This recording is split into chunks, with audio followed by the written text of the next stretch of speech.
Compared to all these other Saiyans and kids, I'm kind of an old-timer. But the fact is, and I don't want to say this too loud and embarrass people, but I'm one of the greatest martial artists here. So I totally get why you're nervous. But this is a party, man. No one's gonna start a fight. You can relax, bro. Could you be more stupid? If you've been following my videos, you know that I do not clickbait. I genuinely believe that Yamcha, one of the weakest, beat up on, and made fun of characters in Dragon Ball, is one of the most important to the story. Over the years, I've grown a soft spot for him, probably starting with the first time I saw his trailer in Dragon Ball FighterZ. I'm a huge fighting game fan.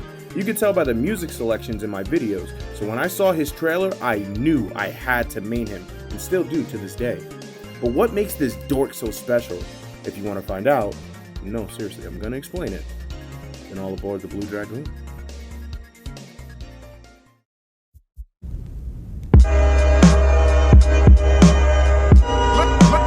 Ladies and gentlemen, here we go again. Here we go again.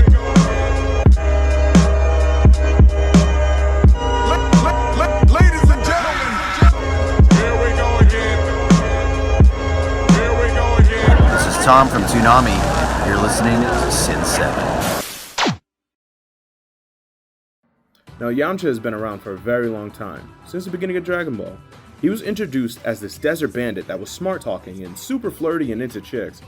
That's Dragon Ball Evolution, you goddamn idiot. Keep talking about that and they're gonna click off the video, you goddamn moron.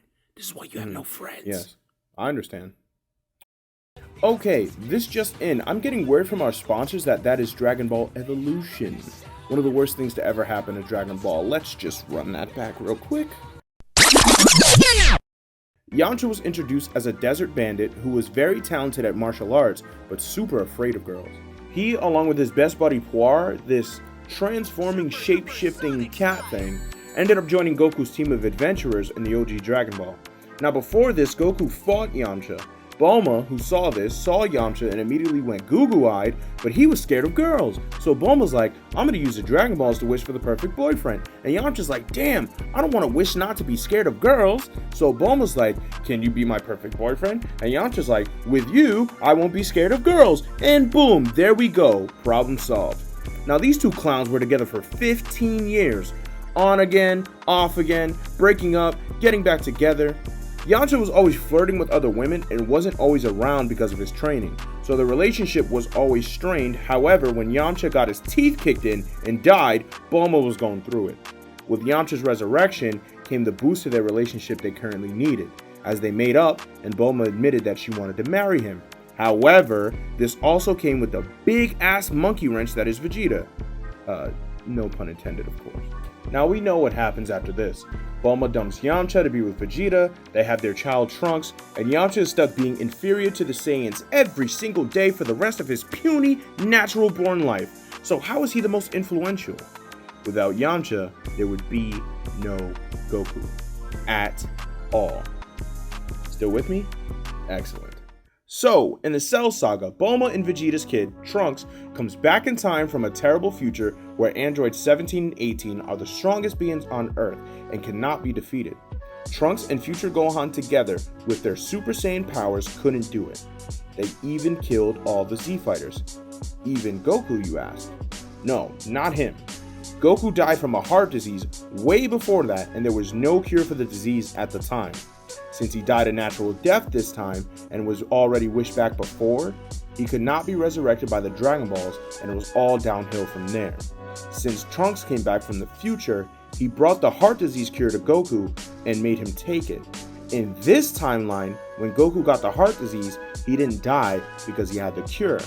So where does Yamcha play into this? Well, without Yamcha, none of this would have even happened. Yamcha and Bulma were pretty dysfunctional as a couple. You could tell by how they were on and off again. While Yamcha partook in his flirting and being distant, Bulma isn't without her faults either. She could be pretty emotionally abusive to him at times, so they weren't exactly a match made in heaven. So when Vegeta came along, she may have gravitated towards him because he was familiar to what she already knew with Yamcha, but was also new and fresh.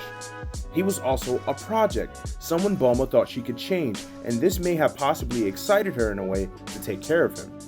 Over the years, they built a relationship, but the difference between Yamcha and Vegeta is Vegeta's seriousness. You wouldn't catch Vegeta off flirting or anything like that. His goals always lied in gaining more strength. Vegeta, over a few instances, let his hard exterior crack and showed Bulma how much he actually cared for her, despite the way he was acting before. He said he'd be a better man after the Cell Games. He sacrificed himself for his family in the Buu Saga, fought Beerus for disrespecting her in Battle of Gods, but the most important thing that they did was have Trunks. Trunks is responsible for saving Goku. Without Goku, everyone dies. So without Yamcha, there is no Trunks. Bulma was clearly unhappy with him, but when people are unhappy, what do? Well, they tend to look for something or someone new, and that's exactly what she did. If it wasn't for Yamcha constantly messing up, the domino effect wouldn't have happened because there's two scenarios that come from this. Either A, Yamcha doesn't mess up and he and Bulma live happily ever after, Trunks is never born, and Goku dies. Or B, you're a big dummy head and you've been spitting nonsense this whole time, and if Bulma doesn't get with Yamcha, she'll just end up with Vegeta anyway.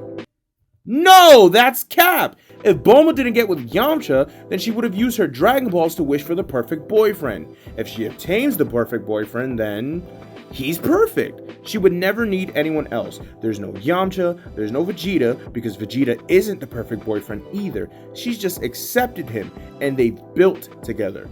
So there's no Trunks. And finally, there's no Goku. Everybody dies, the end.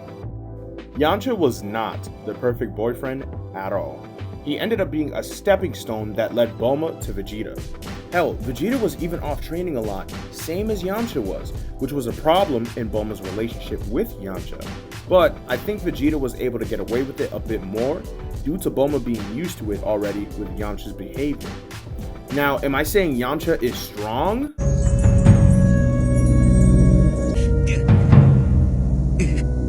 Yeah, no. But he's literally the most important character in Dragon Ball because he's, if albeit unintentionally, responsible for keeping our main character, who is strong, alive. And if you remove Yamcha but don't fill that role, then it changes everything that happens after that point. Oh, and Gohan steals every single hairstyle that Yamcha's ever had, so I don't think that's just a coincidence. Toriyama was trying to tell us from the jump, so keep your eyes peeled. If you've watched up to this point, geez, you really wanted to see me be a whack job for a little bit, huh? My opinions are super harebrained and wacky, but I think we can agree I'd be backing them up until they make sense. However, if you still think I don't make sense, feel free to say it in the comments below. If I do make sense, tell me that too. I want to see who else sees it my way. Goku can't make a spare bomb by himself, so leaving a like on this video counts as giving me some of your energy. Leaving a dislike means you think that Emperor Pilaf is the strongest Dragon Ball villain ever. So, keep that in mind. Until next time, see you later, Space Cowboy.